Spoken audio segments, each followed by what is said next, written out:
Hello, listeners, and welcome to Uber Cinco, the podcast where we deep dive top fives. I'm Nathan Hennenfent, your host for today's festivities, and in the den today is Brian Ernst versus Mitch Brinkman. Today, our contestants will reveal and defend their top five archetypes you want to interact with at a wedding.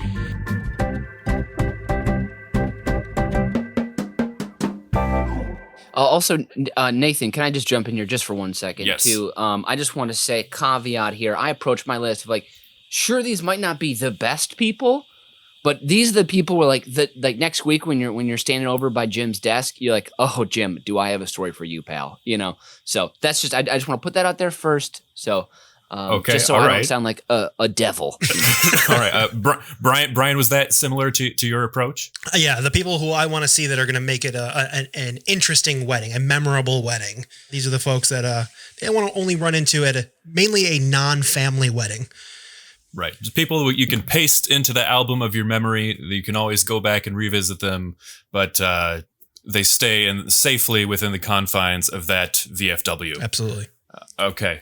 All right. Well, if this is your first time in the Uber Cinco den, let's wake you up out of hibernation with a quick rundown of the rules. Each player in the den has spent time with today's topic, arranging their top five answers in order of importance. Those answers have been submitted to the host who will moderate the game, awarding points to the player with the most poignant answer. Starting with their number 5 choice, we will move up the ranks until we reach each of their top answers. But if both contestants happen to have the same answer on their list, well, we have an Uber Staredown. You will hear the official Uber Cinco siren, and both players must reveal their answer and what number they ranked their submission. An Uber Staredown is all or nothing, with one player earning 3 points. After all answers have been read, the host will reveal the final score. All right, and as the host, I am entitled to put in place a house rule. Should either contestant violate the house rule, they will be severely penalized, so pay close attention, boys. And as always, I'm implementing the golden rule from the old Hennenfent family farmhouse. Yes, I remember standing with my dear old granddad at the edge of the North 40 on a moonlit summer's eve in the dead of January. Thousands of fireflies rising out over the vast soybean fields in a luminous ballet. The great horned owl perched in the crabapple tree, hooting his mournful cry to signal the end of another day, the screech of a polecat with his tail caught in the drainage ditch, and a gentle breeze brushing my peak, innocent cheeks.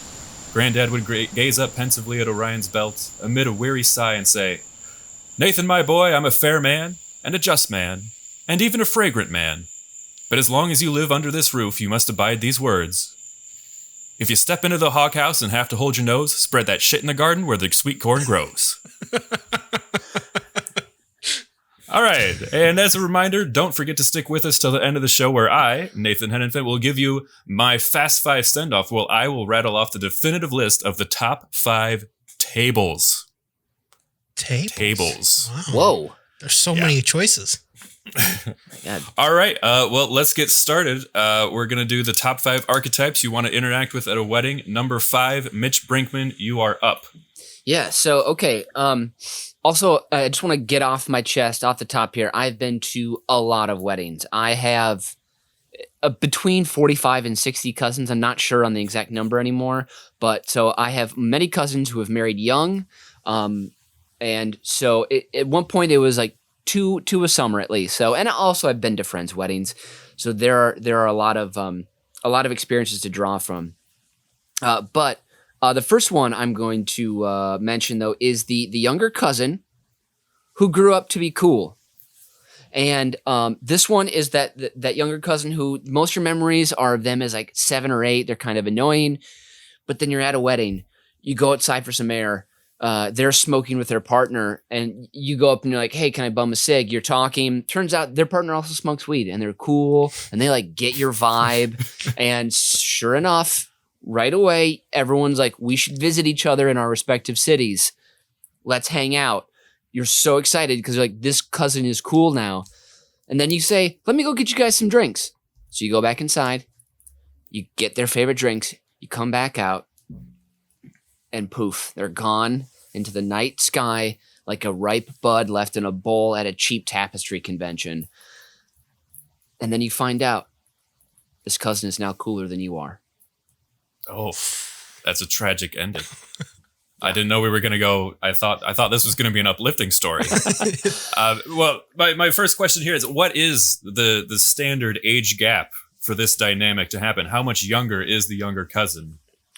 Well, I think when you start forming cousin memories, you're like 12 or 13, I think, when things really start to cement. So I would prefer a 6 to 8 year gap between cousins here. So, and of course, at this point in time, when they're at this wedding and they leave you in the lurch, they're like 18 or 19. So you have to go get the drinks. So you're like, oh, I'm being the cooler, older cousin. So we're condoning serving minors at this scenario. Well, as my mom used to say in Stearns County, Minnesota, if you can see over the bar, you get whatever you want. So that's a true story. And so in that case, I'm also just out of college, feeling good. I'm becoming an adult. I'm growing up and want to connect with my cousins that I don't see enough. So, and sometimes they can trick you. Sometimes they can reel you in and then leave you with an empty bag. So, well, one final question here. As a veteran of so many weddings, which you are, have you ever not been the older? Have you ever been the younger cousin who became cool? I am too much of a people pleaser when it comes to seeing my cousins because I don't see them enough. So I have an underlying wellspring of guilt that never lets me like disengage from a conversation when I need to. I always stay too long. If they ask me to hang out, I'll hang out. And so I like to suck up to my older cousins though when I was younger, and a couple of them did, get me a couple beers here and there at the weddings. But again, like I said, you can see over the counter, you get whatever you want in Stearns County. So that rarely was an issue. Long story short, no, I never felt like the cool younger cousin. So, well, I gave you a softball over the middle of the plate there to say how cool you are and tell a self-aggrandizing story, and you didn't take the bait. So, so on that basis, I'm going to go ahead and mark you down for a 2 points on that round. 2 points. 2 points. Oh my gosh, that's a pretty good score. Wow. Well, hey Brian, I don't know what your 5 is, but match that, mother trucker. Jeez. All right. So Brian, please name your number 5. So unlike Mitch, I am on the opposite end of the spectrum. I don't even need one hand to count how many cousins I have because I have none.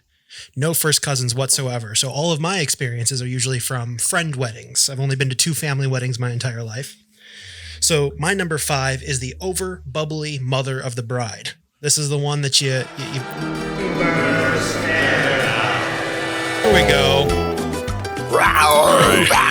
We're in the den, right? That's my bear growl. That's why I got the paw for you right there. Oh yeah, Mitch, I believe you had what was it? Your number 2 was a similarly worded idea. Why don't you read your number 2 for us? Sure. Yeah, my number 2 is the parent, in this case, the mother of the bride or groom, that has cultivated the reputation of being a good time.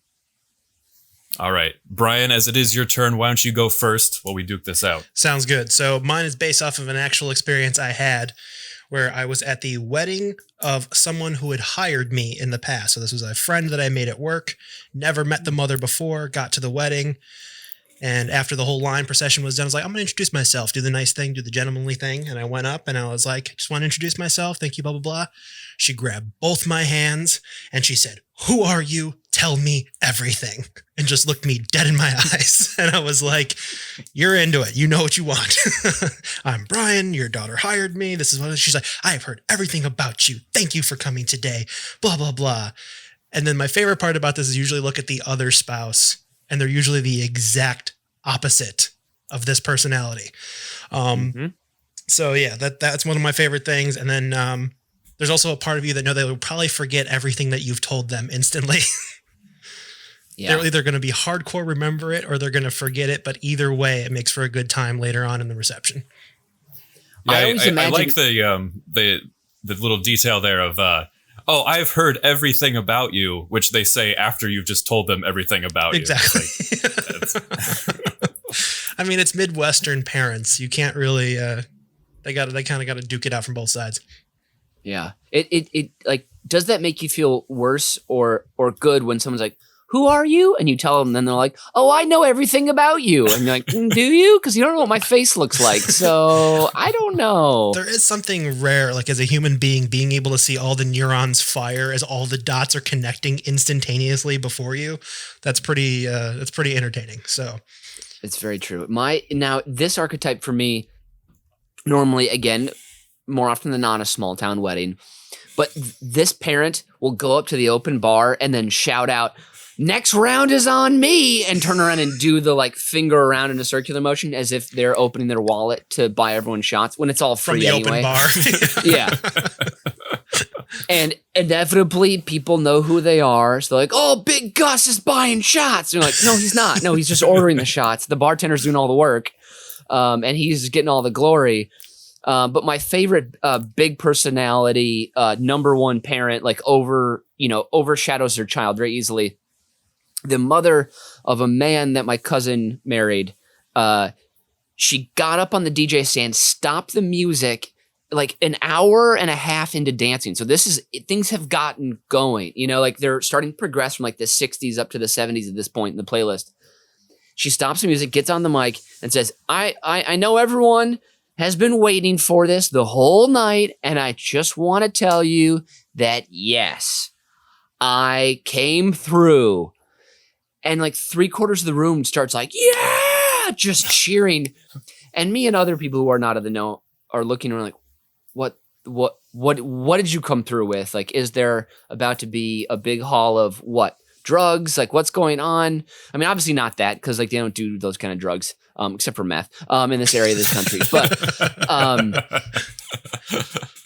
and then she says, well, come on up and get them, boys and girls. And they rush the stage like it's a Rage Against the Machine at Lollapalooza in 2005. And she opens up these giant Tupperware containers, things big enough you could like put two babies side by side in, like that big of a container. And this has got 4 layers of multicolored Jell-O shots. And this mother was famous for making her delicious homemade Jell-O shot recipe for her son and all of his high school friends. And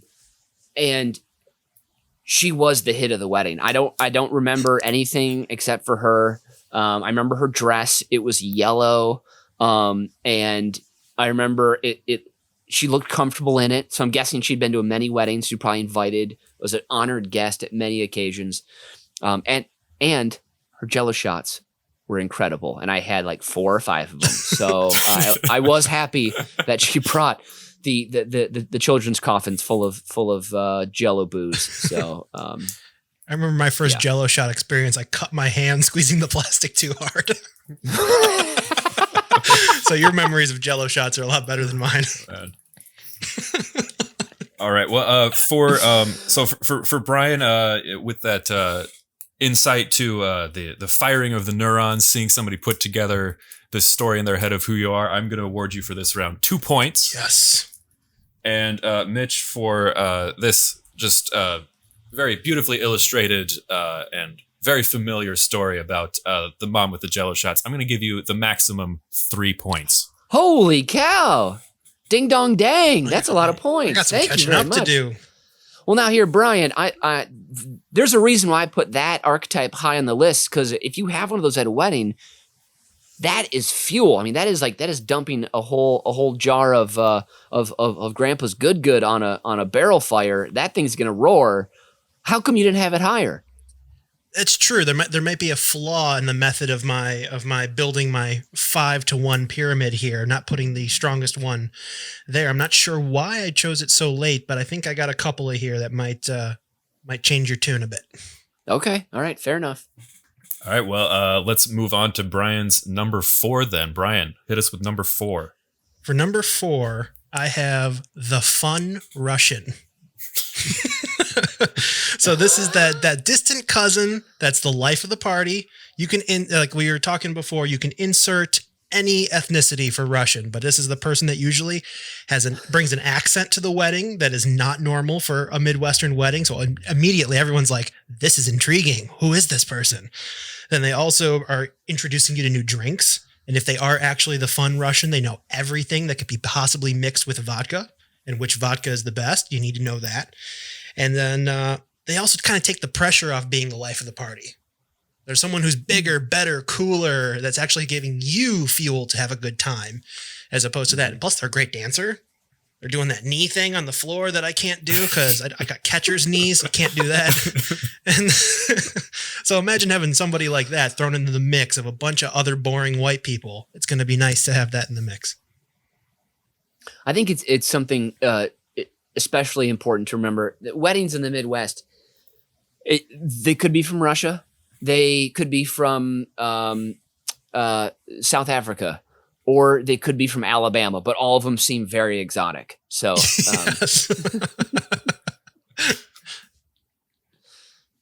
yeah, it's just a point of having somebody there. I think the big point there is taking the pressure off of you, because I think all of us in some respect we bring a little bit of entertainment to some of our other family members. They like hearing whatever we're up to. We try and make funny movies. We try and do this other stuff. And it's just like, they kind of want to hear, what anecdotes do these guys got? And to have somebody who's just completely out of left field, they're throwing it. It's becoming like, no, don't talk to me. Talk to them. They're the ones who are going to give you the good stuff. Would you say that with this pressure taken off, you inevitably rise higher than you would normally at a wedding? The tie gets loosened faster. More buttons come down, and then the sleeves go up, because usually I'm going to be a sweaty mess an hour into dancing anyway. Sure. Might as well have that start earlier. All right. Sure. So you've found the man who essentially is going to make your job easier. Yes. A facilitator, if you will. Yes. And especially if they get more drunk than I do, which they probably, to be honest, they could probably hold their liquor better than anybody at the party. But either way, they're going to be the entertainment factor that everybody needs. Interesting. Plus, they get to leave. They get to leave. They don't have to stay. They're going home.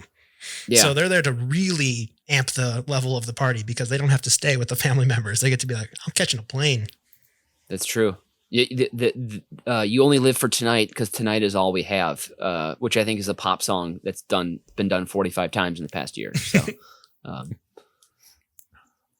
all right. Well, Brian, I think for pointing out the fact that it's really important to get somebody who's going to take the pressure off of you and who's going to bring out the best in you without having to, exert yourself and stress out, and you can just enjoy yourself. I'm going to award you 2 points for this round. I'll take it. All right, Mitch, that is over to you for your number 4. Yeah. So my number 4 is, I call him the caveman groom. And this groom is someone who probably shouldn't be getting married. And the social constructs or constraints of a marriage and his partner are the only things that are keeping him from the dark precipice of a true caveman lifestyle.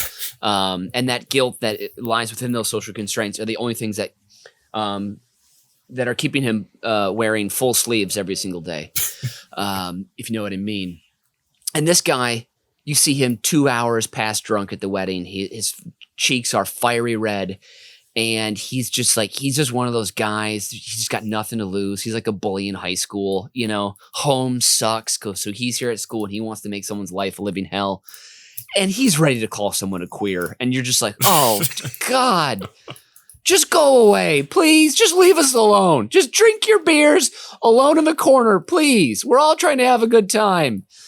So that's the caveman groom. And I've been to 3 weddings like that, where you'd like to tell your female cousin or friend, honey, it's time to change out of your nice pumps, your wedding shoes, put on the best running shoes that Brooks athletic brand has to offer, and run the other way as quickly as possible.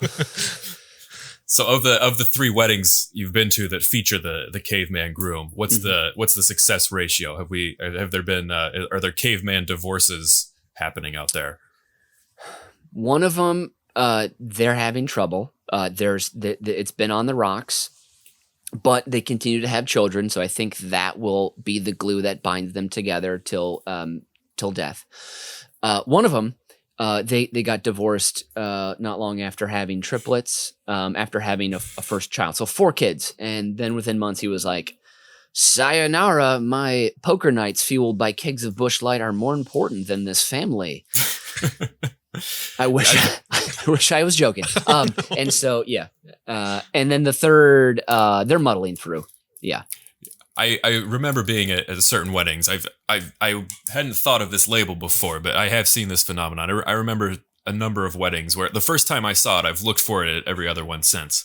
At particularly Midwestern weddings, where when they they introduce the wedding party and everybody walks in, and it's like the groomsmen start to give you start to get a sense of if the caveman is on the way. Oh yeah. And then it's when they walk out for the pictures are being taken. Everybody is there. This is a moment that will be captured in time forever, and they couldn't put their Miller Lite down for 10 seconds. That's. Yep. At this particular wedding, you could only drink Coors Light. That was literally the only beer the caveman groom would allow at his wedding. You could not get anything else, and that was a make or break. That was a deal breaker for him. So Mitch, what's the appeal? So there has to be an appeal. These women, they find the caveman groom, they go all the way to the altar, and then go through with it, make it to the reception. How did they? Did he? Club a lion out and carry it over his shoulder back to the cave. I think near to that, only they throw the woman over their shoulder, which in a very base sort of lizard brained way. They're like, oh, I can get tossed around. I'm nice and light. He can protect me. I think that's what it is. That and limited choice, perhaps. Maybe just geographically, there's just not a lot, and he had the best head of hair, and he's the tallest. Let's not discount height. So perhaps there's not as many caveman grooms in places like Milan or Venice or Paris, is what you're telling me. I would like to think that there are caveman grooms there, but they are dressed up in a bit more paint. They have some nicer fabrics on, but deep down they're there. Like it's just it's not as close to that cliff where you fall off into just id living. So sure. Well, with a few gentle nudges in the right direction, any one of us would be a caveman in no time. And for bringing that depressing thought to my attention, I can't award you the full 3 points, but I'll give you 2 points for that. Right? Oh, thank you very much. Thank you. Okay, and that means we're gonna move on to number 3, and let's see, number 3. Mitch, you're up again for number 3. Yeah, sure. And this is a combo that you don't necessarily have to talk with too much because it's a 2-person archetype.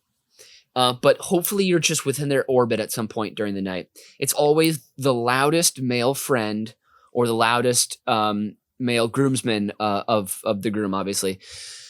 And then an uncle. It can be either side, but like an uncle who's older and he's just like the most ready to blow some steam off. And these people have never met, so they're strangers, but they're both just absorbing whatever drinks that they're drinking. I mean, it's just like, where did it go? It's like they can just pour it on their body and and they just absorb it, and they just boom. They're getting ripped up quick. And these two men, they never drink beer and then the other drinks liquor. It's always they both drink beer or they both drink mixed drinks, but they don't wine or champagne. And they see each other at the bar throughout the night. They quickly find out they have similar dance moves. They both were like that guy in high school, I think. And they see either a rival or a best friend in each other. And at least once throughout the night, a hand is going to go on a shoulder. It might happen multiple times. During Sweet Caroline, they might lock the shoulders and do some leg kicking, kind of a can thing, and they'll do it for like 20 seconds, which is pretty daring. I feel like for two guys to be doing the can together for 20 seconds. But then in unison, the ba ba ba. Yeah, exactly. And like they're having dance contests they don't realize they're having, but they subconsciously won't allow anyone else to like do it with them. It's like they're kind of in their own little orbit and world. And you just get to kind of just be on the outside and just kind of maybe jump in there and talk with them a little bit, or maybe you get to hear them both order their drinks at the bar, where they do like a click sound and maybe they try and wink a little bit. At one wedding I went to recently, I got to hear a conversation between these two gentlemen in the bathroom, and one was from another country, was from the UK, and so he had a drunken British accent, and I couldn't understand a word he said. And the other gentleman was an Australian, and so then that was like the drunk Australian accent to the moon.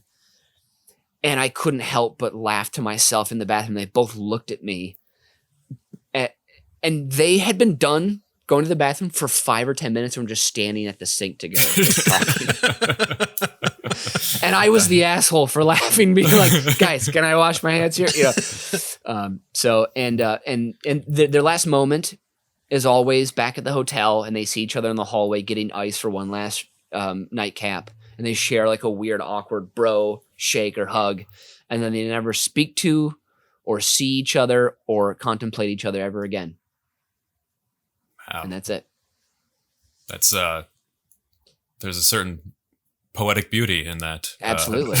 Absolutely. It's a microcosm of all human relationships, really. Yeah. That's I'm very touched. Yeah. And just imagine, what if out of all those non-nuclear, like father like son situations, what if like just 5% of those people actually kept in touch and became friends? You know, imagine how many more strong bonds would be present in this world. So, do we want these people to find each other in the real world and congregate?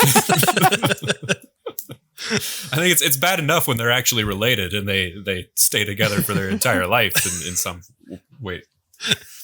Yeah, perhaps not. Yeah, perhaps you're right. Perhaps a combination like that would, could bring down governments pretty quickly, or just families and relationships. So, yeah. All right. Well, by making me reflect on just the very nature of every single acquaintance I have, I'm gonna give you 2 points, Mitch. Thank you very much. And Brian, your number 3, please. My number 3 is the bridesmaid you want but need to avoid. She's the one, it's like when you're single, you're at a friend's wedding, you're in a different kind of mindset, there's no family around, you've been invited, you're like, kind of got the groove, I'm going to be a little bit excited, and you're like, but it's a bad idea. 1, it's never going to happen. 2, it's a terrible idea. She's attractive, but one night stands aren't healthy. And then you're like, you start talking to yourself, and you're like, well, what if it becomes something like after the wedding, even though she doesn't even live in state? You start going through this reptilian versus mammalian thing in your brain. You're like, what do I do? What do I do? And you won't end up doing anything. This is all in your head the entire night. It doesn't even come up to a dance in most cases. You're just like, this is like the person that you want to meet them, but you probably shouldn't meet them because it'll lead to bad decisions after you've been on the dance floor drinking a couple 7 and 7s, the go-to wedding drink for a while there. And Brian likes it sweet, everyone. I do. I think we should make that. And the main thing that rises to the surface is you're forcing yourself into a stereotype. You got to be the guy that has got to go after a bridesmaid. And you're like, I'm better than that. Don't do this. Just have a good time. You're here for friends. Don't be an asshole. Again, yeah, most of this is constantly always happening in your head. So, Brian, I have a question. Go for it. It sounds like this bridesmaid was perhaps important to the bride. Is that why this felt off limits to you? This is more of an amalgam of what I project other people doing at a wedding versus my own experiences. I've never been in the actual situation where it's like, oh man, I'm going to ruin everybody's life if I do this. There's an interesting dynamic which you haven't mentioned, which is say one person of the couple that's getting married. You're just there for them, and you've only met their significant other once or twice.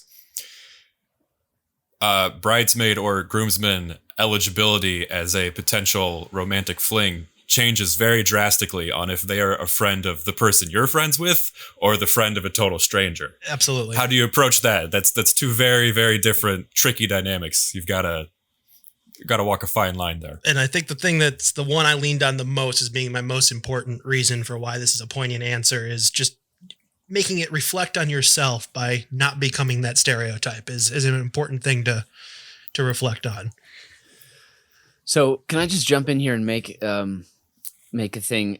so that one time when we went to that wedding together, Brian, as videographers. While I was going over this list, I had this conversation with my girlfriend today. So please, I was really hoping this would come up. Please continue. So yeah, we were videographers, and the bride and groom were like, when you're done, just come and hang out with us. Enjoy the wedding. Also remember, we were videographers. Yep. At my ex-boss's cousin's wedding, where we weren't getting paid. We were only there to eat for free and drink. Yep. That was our only payment for the night. That shows the strength of our financials at the time. So I mean, just a couple of college boys that love slinging apertures and rolling audio. That's all we wanted to do. Yeah. And I remember the food wasn't great, but the bar was open. And so I was dancing with a young lady, and we hit it off, and we were dance. We did more dance. Comes the end of the night, and she's like, "Oh, we should keep hanging out." And I'm thinking, "Great, this is awesome." And so I don't remember if we went straight to her hotel or exactly what happened, or if there was an after party spot first. But Brian basically tells me, like, "Good luck," and I say, "Well, good luck to you. I'm about to have a great time." full of confidence, wind just dripping all over my sails, and we get to the hotel where she's staying, and we get out of the cab, and she says, "Well, my mom is sleeping in there, so I'm going to turn in. You have a good night." And gave me a hug, and I think like a peck on the cheek, which, like, you know, I was just a guy who was standing on the peripheral, taking photos of people or telling other people who's the best person to take photos of. So it's not like I was, you know, she didn't know me. I was just a random person there who showed up for free food and drink. So, like, probably a good decision on her part. But to piggyback off what Nathan said, you were in the prime position where you were never going to hurt anyone's feelings on the bride or groom side. Exactly. But the more important part of the story is that you are not a driver in Chicago. You do not have a car. That's true. Yeah. We met up somewhere prior, so I could give you a lift to this wedding because you come out to the suburbs on a train. Mm-hmm. You left your keys in said suburb. So afterwards, you got rejected from this lady. This poor lady kicked you out of this hotel room because her mom was sleeping. Oh, no. I never got to the room. It was out front. It was before I got into the lobby. She kicks you out. You didn't get into the lobby. Not even into the lobby. She kicks you out of the cab. And then I remember getting a phone call at 3 a.m. to come find you, to let you in to get your keys somewhere so that you could then take a train home, go home. Yep. Wait, you got out of the cab and then she went into the hotel without you? Yep. She didn't just say, like, "All right, well, you should take this cab and continue on to where you're." She made you find another. Oh boy. You know, I mean, great joke on her part. I mean, she got me good. You know, and I don't have any ill will, because, like, when a good joke is laid down, you know, you can't mess with that. So, I'm so happy that the story has come to surface. It's one of my favorite memories. Yeah. Well, Brian, I mean, there's a lot going for you here. That you milked this great story out of Mitch, and you made some very points about the wisdom you should take while you approach heading into a wedding, some maturity, but also you referred to guys that go after bridesmaids as assholes, and I take a personal affront to that, so I'm going to award you the minimum of 1 point. I was on my way to 3 points. I worked so hard for those points. I think what we can learn is you need to leave judgment at the door when you go to a wedding. You know, everyone's there to be who they're going to be that night. You know, but I'm a good boy. I'm a good boy. Anyway, that's my number 3. We already did Mitch's number 2 during the Uber Staredown. So Brian, please reveal your number 2. My number 2 is the bro at the wedding that tries to make you feel small, but inadvertently gives you confidence. This is the guy who he's not at your table, but he's the guy that kind of comes by your table. He's got a drink in hand, ties a little loose. Who are you? Who are you? And before you can answer who you are, he's already rattling off what his accomplishments are. He's like, no, I'm here because of this. He either owns a car dealership or a fast food franchise, something like that. There's nothing wrong with that. You just don't need to brag about it at somebody else's day. There's no need for this. And he's the guy who comes over. He's like, yeah, I'm here to try to impress, blah, blah, blah. He's a schmoozer. He's a salesman of some kind. But he grills you on what your accomplishments are. And it gives you the opportunity to lie. So you either just go for it, tell him what you actually do, or you're just like, oh, man, you got it made. You don't want to hear my story. And that just kind of gives you the self-confidence to be like, I'm better than him. I don't need to show off. This is another story of maturity. Like, I don't need this anymore. I'm not going to one-up this guy. I'd rather go have fun with the fun Russian. I don't need this guy. So it gives you the opportunity to lie. Have you ever experimented with some just really let your imagination run wild on one of these people when you find them in the wild and see what great stories of tales of daring do you can come up with about yourself? I think it was at the wedding that Mitch and I were just talking about where we kind of got to put in our own skins, where we didn't know anybody at this wedding. I think I remember having a couple of conversations, where probably one where I threw on an accent for no reason, and then another conversation where I'm not going to be here again, so let's make the most out of this. And this guy comes up, and I'm just like, no, oh, you own one of those places? I worked at a Wendy's. That's amazing. We got so much in common. I love the idea of just jumping on board with this guy and just like agreeing with everything he says about how amazing it is and just pushing it to the point, just like, is he ever going to realize I'm making fun of him? Yes. Yes. Yeah. And then at the end, you're just like, he walks away and you got an extra inch taller, my friend. That's interesting. This reminds me of freshman year of college when I watched Wedding Crashers like 2 to 3 times a week. And I just kept thinking to myself, I just need to get up the courage, get on the train, go to downtown Chicago, and just go into every big hotel ballroom on the weekends and just melt into the background, Never got the courage, but one day, maybe that's a great bachelor party idea. You just go and crash a wedding. That is a great bachelor party idea. That's a movie. Oh my God. And not just one wedding, like a whole weekend worth of weddings. And you know what you should call that? You should make it a movie and call it Bachelor Party, because that's never been done. Oh my God, you're right. Bachelor Party Crashers just confuse the hell out of everybody. People think it's a mashup sequel. Well, I think we've all met this guy at every wedding, and I think that's Brian. You touched on many ways to approach it. All of them rewarding in their own way. I'm going to go ahead and award you the maximum 3 points. Yeah, 3 points. Finally. My favorite suck moment, on that, Mitchell. I will not suck on it because I also have been getting 3-pointers. So thank you very much. But come on, I feel like Steve Kerr right now. I finally got one. Please, just let me have this. Well, it's funny because earlier when you talked about having someone else take the pressure off, it sounds like you're fit for like a Pippin or a Kerr role, where I'm just doing those fadeaway jumpers at the wedding all night. I'm putting the load on my back. As Nathan, I don't know. I think Michael Jordan would have at least gotten into the lobby. Or as Nathan Hennepin always says, there's nothing wrong with being Ronnie Wood. Nope, nothing wrong. All right, that was my number 2. What's next? Okay, on this? Well, we are on to number 1. That is all that we were waiting for. And Mitch Brinkman, you are up. Let us pray. Heads down, please, in a bow. For this last one, I pray that all the all you listener out there, or listeners, but probably listener, that you get to experience one of these once or a couple times in your life at a wedding. And I call this the Fawning Follower.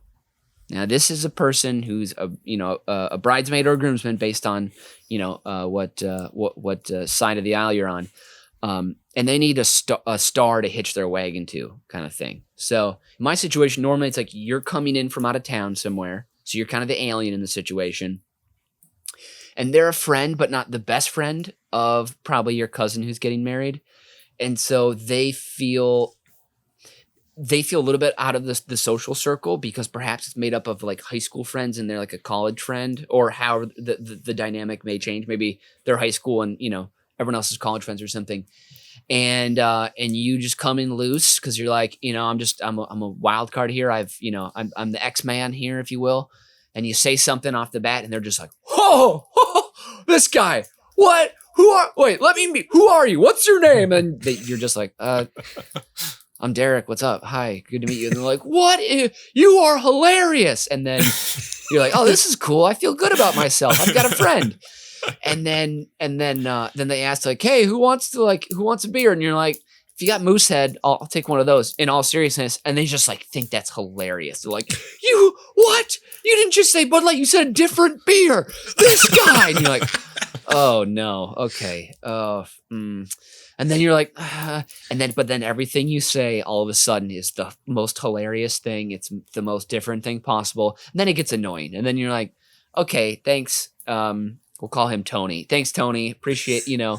And then you try and lose Tony. But Tony will, whenever he sees you, then he yells out your name, either, you know, across the chapel or the reception hall, or he'll come up to you when you're talking to someone else and like put his arm around you and be like, isn't this guy hilarious? And then they're like, do you know that guy? Are you actually friends? And you're like, I just met him. Please, I just met him. But then time goes on. Weddings happen. The reception starts. It rolls on. Champagne is slugged. And then having someone yell your name and cheer you on the dance floor is kind of nice. And then it's like, it feeds into your ego a little bit. And then you're like, am I too shallow to do this? But then you're like, yeah, I'm the alien here. I'm the out of town guy. This is my time. Tonight is tonight, and tonight is all we have. So let's go for it. Let's shoot for the stars and land amongst the bridesmaids, you know? So,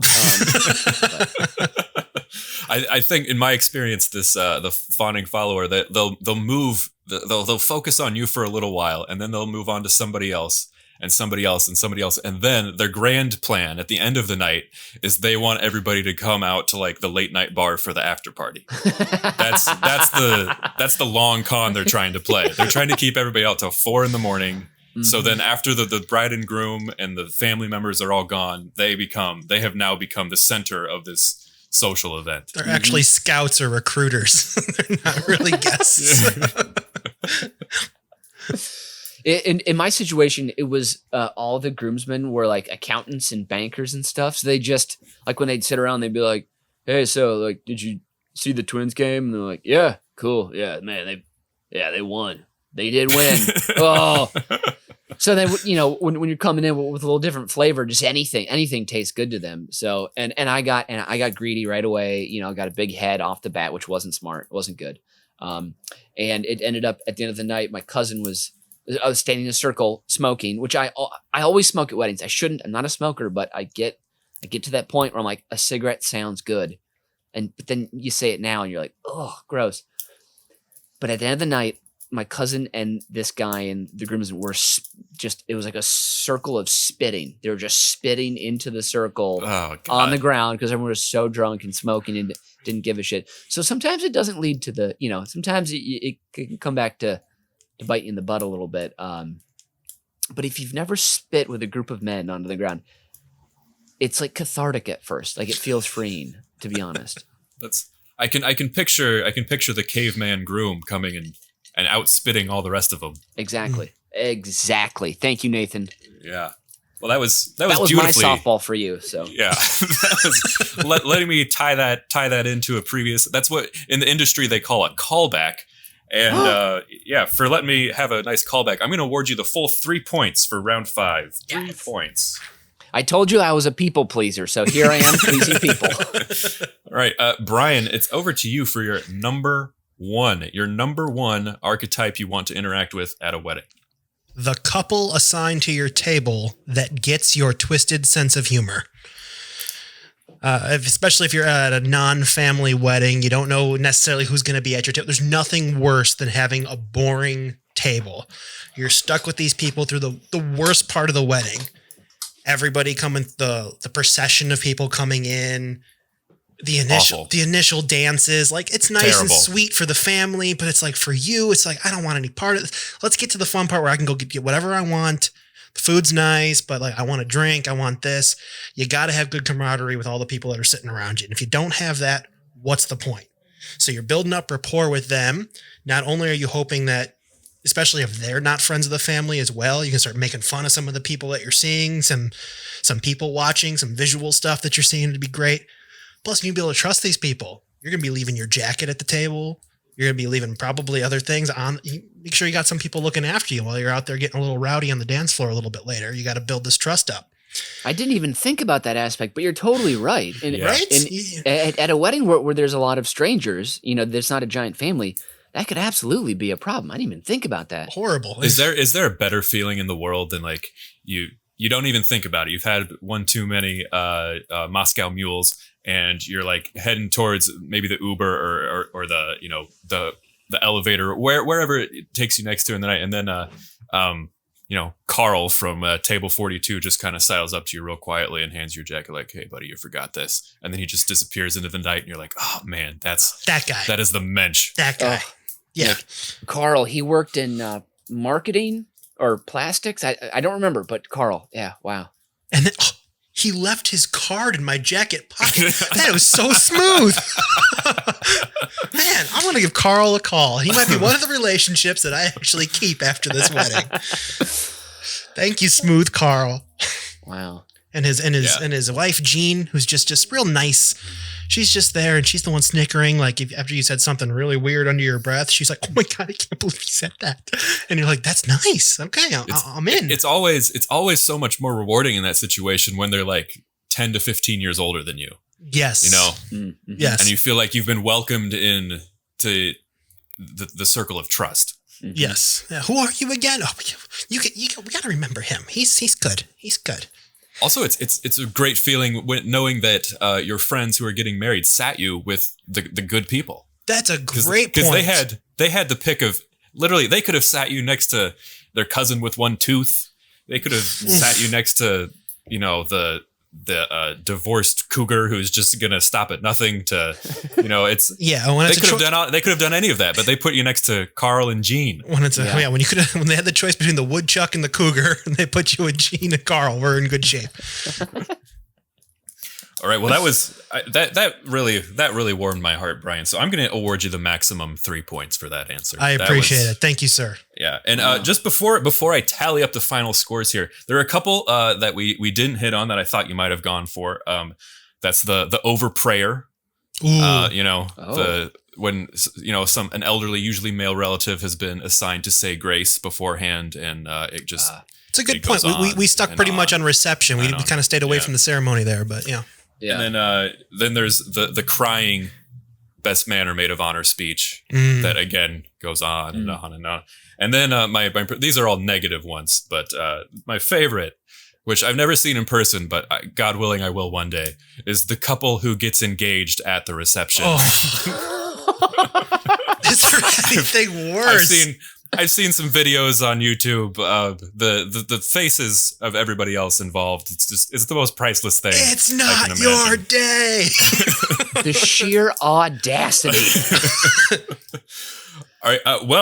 So I can reveal at the end of 5 rounds, our winner by a score of 12 points to 11 is Mitch Brinkman. Oh, baby. Oh, I eked it out. He caught the garter. He caught the bouquet. Well done. Well deserved. Congratulations. I would sing a top 40 classic right now, but that would mean we'd have to pay for it. So I'm going to skip and just say thank you very much. And I'm gonna wear this garter all the way home. Thank you. Right. All right. Well, that means all that is left is for me to reveal my Fast 5, the top 5 tables of all time. Are you guys ready? So ready. Ready. So ready. The top 5 tables of all time. Number 5, King Arthur's Round Table. According to legend, King Arthur's famous table was constructed in a circle, so there would be no head of table. None of his knights, lords, or noblemen were willing to sit lower than anyone else. It was a shrewd political move. He kept his underlings happy, but no one was fooled at who wielded the real power. They didn't call that shit Sir Galahad's table, did they? Well played, Artoris. Number 4, the periodic table. This handy visual display of the chemical elements is organized by atomic number, electron configuration, and chemical properties. It provides a window into future revelations about the nature of the universe. It's also very popular on novelty t-shirts. What better way to show the world that in this uncertain time you value science, reason, and logic over superstition, emotion, and gut feelings?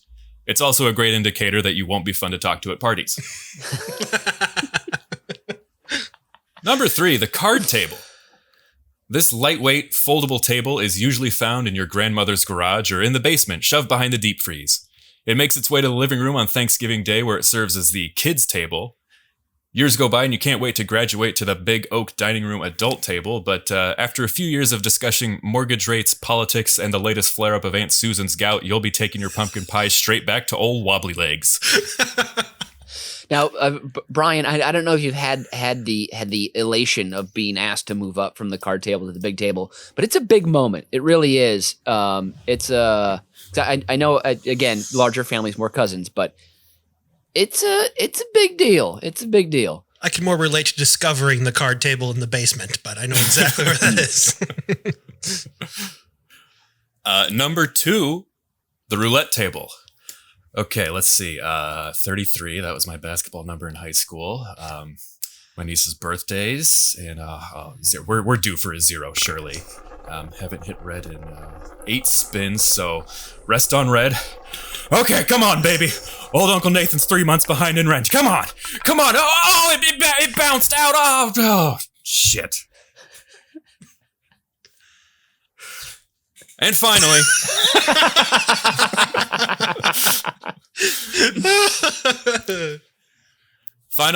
the greatest table of all time, the coffee table. There is no more versatile piece of furniture in the home than your trusty coffee table. It's a dinner table on movie night, a workspace when you're working from home, a footrest after a long day, and it's sturdy enough to provide structural support for sexual positions that simply cannot be confined to the couch. Yes, the coffee table does it all. Unless it's on wheels. And Uncle Nathan has to go to the chiropractor. I did not think about that. We couldn't afford wheels in my home growing up. And Lord knows I still can't. They don't roll well on a dirt floor, you're right. And that is this week's edition of Uber Cinco. From the urine-stained shadows of Wrigley Field has been Mitch Brinkman. And from the home of one of the world's largest laundromats, Berwyn, Illinois, has been Brian Ernst. And I've been Nathan Henenfent. And as Bizbear always says, may death come quickly to your enemies. Auf Wiedersehen and adios.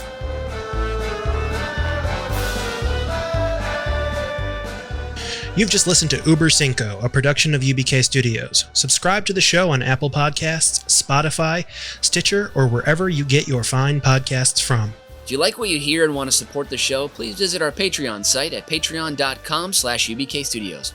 Every little bit helps us keep the lights on and the bill collectors at bay. Keep tabs on us on all the social media at UBK Studios, and most importantly, subscribe to our YouTube channel so you can see that we really are just a bunch of good Midwestern boys.